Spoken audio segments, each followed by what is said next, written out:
¿Cómo están? Como cada semana les damos la bienvenida a la revisión de las principales informaciones aquí en el canal de televisión del Poder Judicial. Estos son los titulares.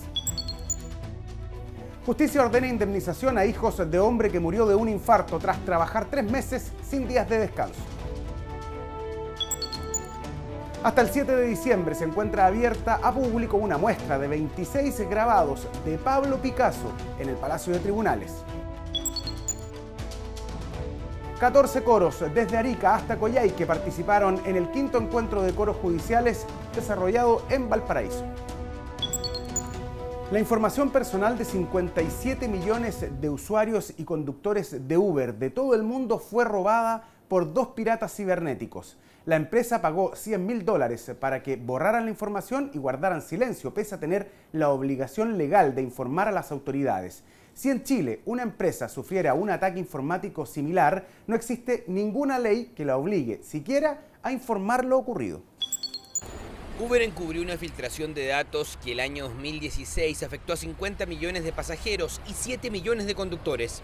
Para que la vulneración de su seguridad no saliera a la luz pública, la empresa pagó cerca de 64 millones de pesos a los 2 hackers que robaron información personal, como nombres, direcciones de correo electrónico, números de carnet de conducir y teléfonos. Según las leyes de algunos países o estados, es deber informar cuando se produce una brecha de seguridad y se roban datos. Y ese es el problema que actualmente enfrenta Uber, que tiene varias demandas por no haber informado oportunamente. En Chile, el caso Santander es emblemático en materia de protección de datos personales. El 16º Juzgado Civil de Santiago dictó el 2016 una sentencia que obligó al banco a pagar una indemnización total de 6 millones a los clientes afectados por el abandono de documentos con información confidencial. Sin embargo, de ciberataques no hay antecedentes. En Chile no tenemos la obligación de contarlo. Entonces una empresa que sufre pérdida de datos, lo más probable es que se quede callada y no comparta esa información con sus clientes o el resto del país. El artículo 11 de la Ley 19.628 sobre protección de la vida privada establece que el responsable de la base de datos personales deberá cuidar de ella con la debida diligencia, haciéndose responsable de los daños. De no ser así, los afectados pueden acudir a los tribunales de justicia. Sin embargo, el proceso de litigación es largo, lo que muchas veces es un desincentivo. El nuevo proyecto de ley de protección de datos personales lo que propone es la creación de una Agencia Nacional de Protección de Datos Personales, como existen en otras partes del mundo, y que por tanto ese resguardo deje de ser jurisdiccional, en el fondo de acudir a tribunales, y pase a ser administrativo, y que sea esta agencia administrativa la que positivamente fiscalice a los responsables de base de datos y establezca multas de tal forma de fiscalizar la apropiada implementación o aplicación de los estatutos establecidos por la ley. Una de las críticas al proyecto de ley que actualmente se encuentra en la Comisión de Constitución del Senado es sobre el nivel de autonomía de esta agencia, que estaría a cargo del Ministerio de Hacienda. Las dudas apuntan a que esto afecte la labor de una institución que deberá sancionar la infracción relacionada con la protección de datos, tanto de los privados como de los organismos públicos. El nuevo proyecto también establece la distinción entre datos personales y datos sensibles y establece multas para el tratamiento indebido de ambos, que son diferenciadas. Sin embargo, nosotros creemos que esas multas aún no son lo suficientemente elevadas en caso de casos graves y de empresas en fondo con suficiente patrimonio para significar un desincentivo para el no cumplimiento de estas obligaciones. Está el ámbito regulatorio y también está la pérdida monetaria. Una empresa que es hackeada, los atacantes están buscando algún beneficio monetario, generalmente. Información que pueden vender o directamente datos de tarjeta, obtener algún beneficio. Con la débil legislación actual, el incentivo que tienen las empresas para invertir en la protección de sus bases de datos es no arriesgarse al soborno de sus atacantes. La ley del cibercrimen data de 1993, cuando eran inimaginables los delitos que se perpetrarían en la web. El Convenio de Budapest, que existe desde el 2001 y que Chile firmó recién este año, busca tipificar de mejor manera los delitos informáticos, como la protección de programas o dispositivos, para cometer delitos o alteración de datos para acceder a un sistema informático. El primer juzgado de letras de Punta Arenas ordenó indemnizar a los hijos de un hombre que murió de un infarto al miocardio luego de 3 meses de trabajo continuo. La justicia determinó que no fueron respetados sus derechos como trabajador. Trabajó 3 meses de corrido sin descanso y murió. A Juan Carlos Ibelich le dio un infarto al miocardio en abril de 2016. Sus hijos demandaron a las empresas Cermac Servicios Integrales Limitada y Schlumberger Mediciones Geolec de Chile por no respetar los derechos del trabajador. El primer juzgado de letras de Punta Arenas determinó indemnizar por perjuicios a los demandantes por más de 25 millones de pesos cada uno. En consecuencia, tenemos ahí un caso un poco extremo por la carga de trabajo que asume este trabajador, ¿ya? Y en consecuencia de ello, según alega la familia que demanda, el fallecimiento, un infarto al miocardio, se debe, dada la carga de trabajo y la cantidad de trabajo que tuvo este trabajador y en el fondo la falta de descanso en ese periodo. Según establece el Código del Trabajo, hay diversas modalidades de jornada laboral que deben ser respetadas por el trabajador. Sin embargo, no solo el trabajador debe cumplir con lo pactado, el empleador también está obligado a tomar todas las medidas necesarias para proteger eficazmente la vida y salud de sus trabajadores. Hay que ser enfático. Aquí el responsable del cumplimiento de las leyes laborales es el empleador, simplemente. No hay mayor análisis que hacer. Y en el fondo, si uno analiza el artículo 184 del Código del Trabajo, el empleador tiene un deber de cuidado y de protección, ya, de la vida y de la salud del trabajador y las condiciones de trabajo. Si el caso es bastante grave, obviamente la responsabilidad es de la empleadora. La empleadora es la que tiene que arbitrar todas las medidas para proteger la seguridad y la vida del trabajador dentro de su faena. En Chile, según la Subsecretaría de Seguridad Social, un 41% de las licencias médicas son por enfermedades mentales relacionadas al trabajo, situación que, si no se maneja, podría desencadenar muertes como en este caso. Esto ya es fenómeno en países como Japón y se ha denominado karoshi, infartos, accidente vascular cerebral o estrés producto de extensas horas de trabajo que pueden conducir incluso al suicidio. Y cuando tú me preguntas qué pasa si una persona está mucho tiempo sin descansar, generalmente ocurre las 3 al mismo tiempo. Y eso lleva a un colapso, porque no puede estar bien ni en lo cognitivo, ni en lo físico, ni en lo emocional. Eso puede desencadenar hasta en suicidio. Esto pasa todos los santos días en todo Chile, con todas las empresas. En el fondo, todos los trabajadores tienen que cumplir una cierta jornada de trabajo, pero generalmente deben quedarse trabajando, ¿no es cierto?, después de su jornada de trabajo. En muchos casos no le pagan las horas extraordinarias, en otros casos tienen que ir a trabajar un día sábado. Hay, en el fondo, si uno se va a la casuística, todos los días se están dando vulneraciones de los derechos laborales de los trabajadores. Aquellas personas que sufren estrés laboral, pasan por una situación similar en su lugar de trabajo o sienten que sus derechos son vulnerados por el empleador, deben, en primer lugar, recurrir a la inspección del trabajo y dejar constancia.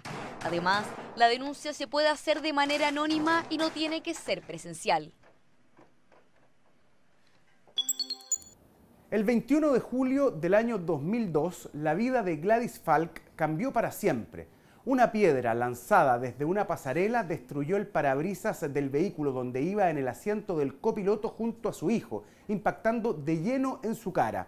5 años después, la justicia dictaminó las responsabilidades detrás de este hecho que dejó a la mujer con graves secuelas hasta el día de hoy. Revisamos la sentencia de este caso en nuestro fallo histórico.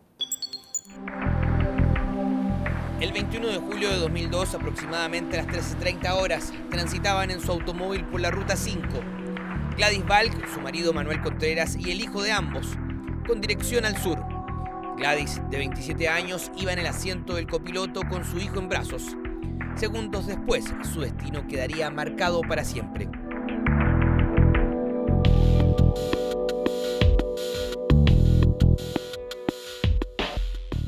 Que es una piedra errante que cae en una carretera e impacta un vehículo y al penetrar en el vehículo le impacta a una persona. Fue justo cuando pasaban por el puente peatonal de calle Márquez de Obando cuando no una piedra, sino una roca de gran peso les cayó encima y destruyó el parabrisas de su auto. Sin lógica alguna fue lanzada por un peatón desde una pasarela, una estructura que no contaba con ninguna medida de seguridad, sin protecciones y completamente abierta. Gladys quedó con secuelas neurológicas de gravedad que le impiden caminar hasta hoy. Luego de más de 5 años, el segundo juzgado civil de Santiago estableció el 6 de septiembre de 2007 que la vía por la que transitaba la demandante y su familia estaba entregada a concesión a la sociedad demandada, según decreto supremo firmado el año 2000. En paralelo, quien lanzó la piedra quedó eximido de responsabilidad debido a sus problemas mentales.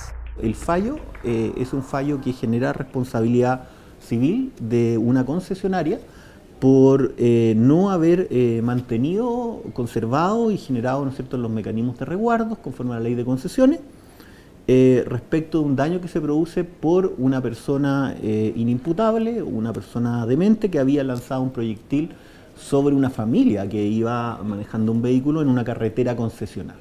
La demanda es en contra del fisco y en contra de la concesionaria, la demanda contra el fisco subsidiaria, y se desecha la demanda en contra del fisco y se da lugar a la responsabilidad de la concesionaria porque no cumple con estos deberes exigidos en la ley de concesiones. Las indemnizaciones fueron de 12.500.000 pesos para Manuel Contreras, esposo de Gladys, por concepto de daño emergente, y 50 millones por daño moral por las condiciones de salud en las que quedó ella. 25 millones por daño moral para Tomás Alonso Contreras Balc, el hijo del matrimonio, quien se habría salvado por el reflejo instintivo de su madre que lo protegió. Para Francisco Fresar, investigador vial, las indemnizaciones en Chile por estos casos están muy por debajo de los parámetros internacionales, al igual que las condiciones de seguridad. Cuando partieron hace poco más de 20 años las concesiones en nuestro país, el caso de fallecer, las bases de licitación exigían tener seguros por $33.000. En ese tiempo, en Suecia, ese equivalente era $2,4 millones.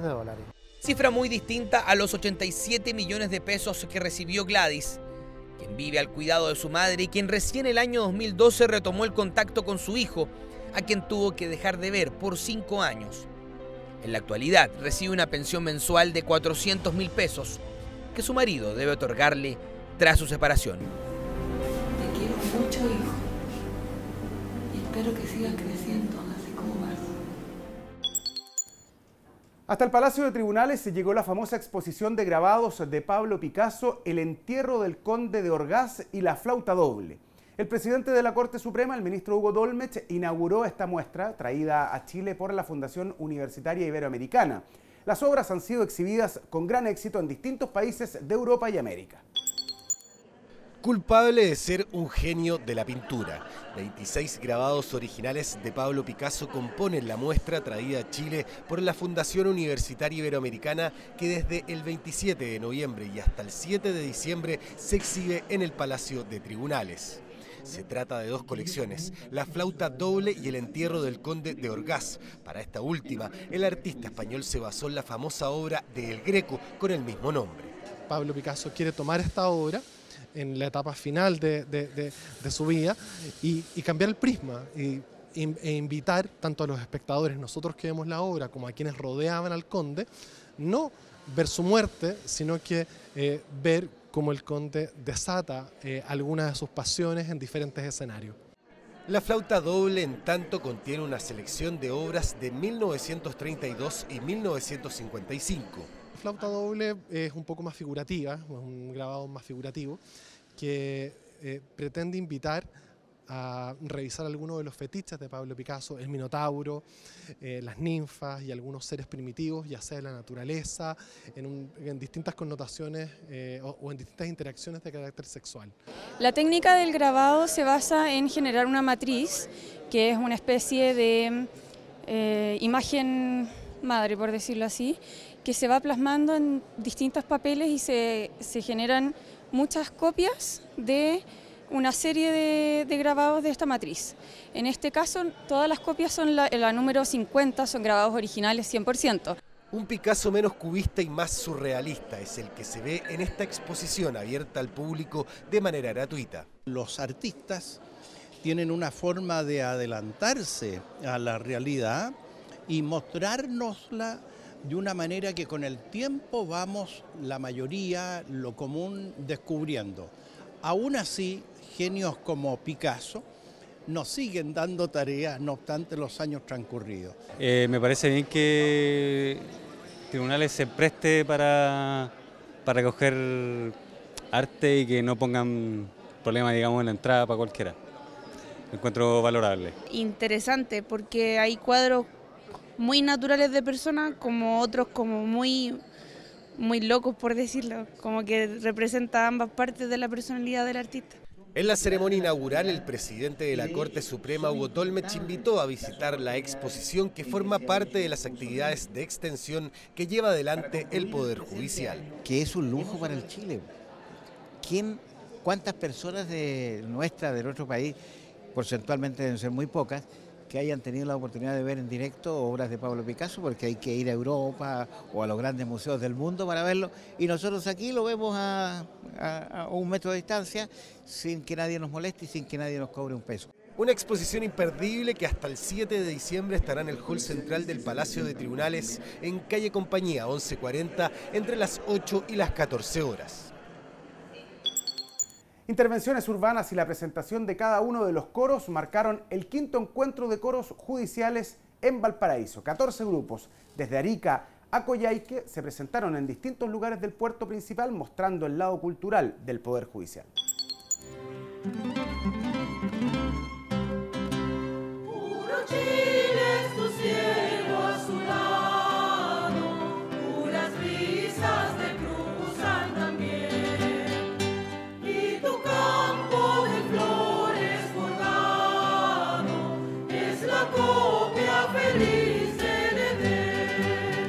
Con la interpretación del himno nacional y de la joya del Pacífico, comenzó el 5º Encuentro Nacional de Coros del Poder Judicial. 14 grupos corales se presentaron en el aula magna de la Universidad Federico Santa María en Valparaíso, iniciativa que es parte de la Semana Judicial y muestra el lado artístico de este poder del Estado. Una excelente oportunidad, digamos, para que la gente se pueda comunicar y dar alegría a los demás, así que estamos muy contentos y agradecer que haya sido esta la oportunidad, ¿no es cierto?, que se haya hecho esto aquí en Valparaíso para que conozcan nuestra región.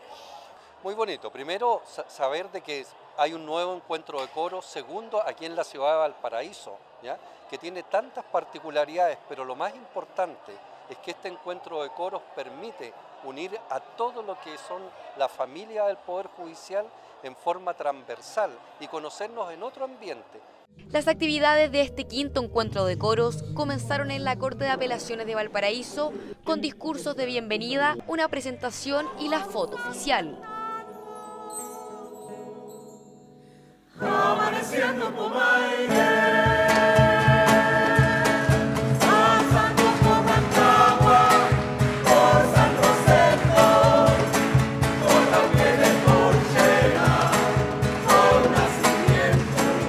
Funcionarios de las jurisdicciones de Arica, Antofagasta, Atacama, Valparaíso, Santiago, Rancagua, Talca, Concepción, Chillán, Temuco, Valdivia y Coyhaique fueron parte del encuentro. El ministro de la Corte Suprema, Carlos Aranguis, dio la partida a la iniciativa cultural y destacó el profesionalismo de los 200 funcionarios que participan en la actividad. Los jueces, todos, tienen que apoyarnos. Esto es una actividad que nos representa a todos y yo no creo que si el Poder Judicial se propusiera un día hacer esto con los mejores dineros del mundo, no lo lograría, porque aquí hay puro corazón.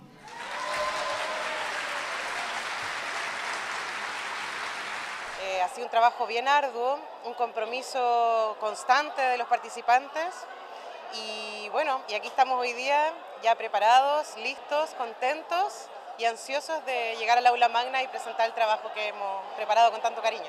Es una forma de salir de la rutina, poder compartir con los colegas de una manera distinta y con colegas de otras, digamos, comunas que participan en el coro.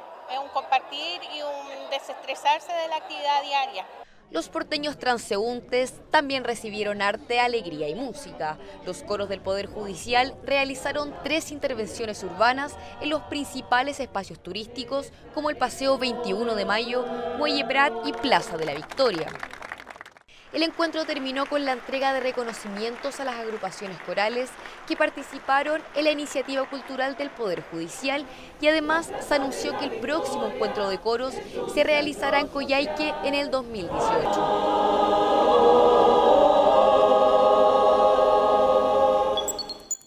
Esta semana se realizó la 5ª corrida y bicicletada familiar del Poder Judicial, una actividad que comenzó en la Plaza Montbaras aquí en Santiago. Esta y otras informaciones se las contamos en el bloque de contingencia. Como parte de la celebración de la Semana Judicial 2017, el domingo 26 de noviembre, se realizó la 5ª versión de la corrida y bicicletada del Poder Judicial. Un evento familiar que comenzó con zumba de precalentamiento a las 9 de la mañana en la Plaza Montbaras, frente al Palacio de Tribunales. Los corredores se ubicaron en la esquina de Catedral con Morandé para esperar la cuenta regresiva e iniciar la carrera de 3, 5 o 10 kilómetros. Es una instancia para compartir con los funcionarios, la familia, que traen a sus niños, sus hijos, y la verdad es que es muy lindo ver a toda la gente el entusiasmo que manifiesta en esta corrida familiar del Poder Judicial. Cuando uno mira actividades como esta, la que tengo a mi espalda, digamos, que se realiza por 5º año consecutivo, uno no puede dejar de pensar que las actividades del Poder Judicial se realizan en distintas formas. Una de estas es acercar el Poder Judicial primero a la comunidad, abrirnos, y segundo, compartir en familia, como nosotros lo podemos ver y lo hemos ido viendo durante estos 5 años. Los edificios que albergan al Juzgado de Letras y Familia, al Juzgado de Garantía y Tribunal de Juicio Oral en lo Penal de Santa Cruz se convirtieron en los primeros inmuebles judiciales de la región de O'Higgins con paneles que aprovechan la radiación solar para cubrir sus necesidades de consumo eléctrico.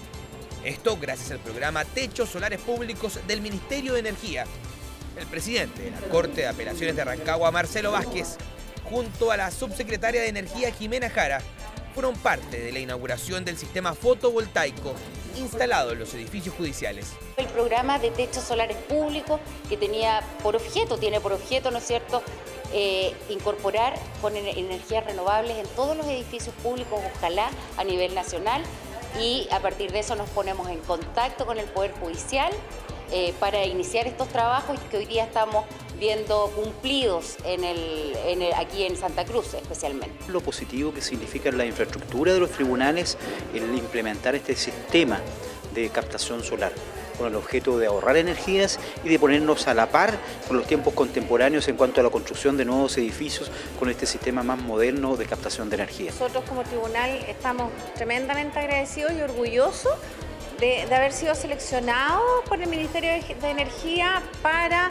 este proyecto de paneles solares en edificios públicos. Para nosotros es muy importante colaborar con el medio ambiente a través de esta energía limpia. Son más de 60 paneles solares que logran una generación eléctrica equivalente al consumo de 17 hogares. Esto permitirá abastecer cerca del 40% de la energía consumida. Cuando una persona presenta una acción procesal contra otro individuo por vulnerar sus derechos, recibe el nombre de demandante. En la siguiente cápsula educativa les explicamos por qué motivos el demandante puede presentar esta acción y en qué áreas del derecho lo puede realizar.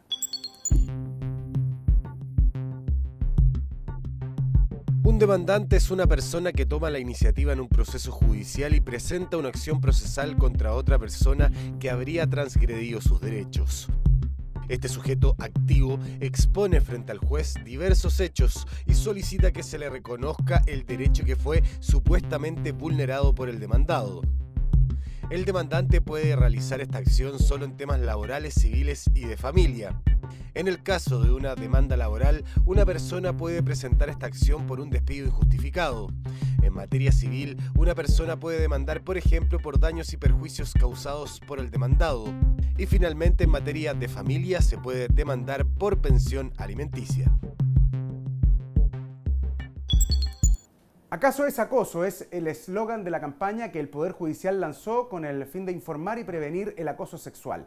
El presidente de la Corte Suprema, Hugo Dolmetsch, participó de la ceremonia que se enmarcó en la conmemoración del Día Internacional de la Eliminación de la Violencia contra la Mujer. Revisamos esta y otras actividades del presidente de la Corte Suprema en una síntesis. Informar y prevenir el acoso sexual es parte de los principios de la campaña lanzada por el Poder Judicial en el marco del Día Internacional de la Eliminación de la Violencia contra la Mujer.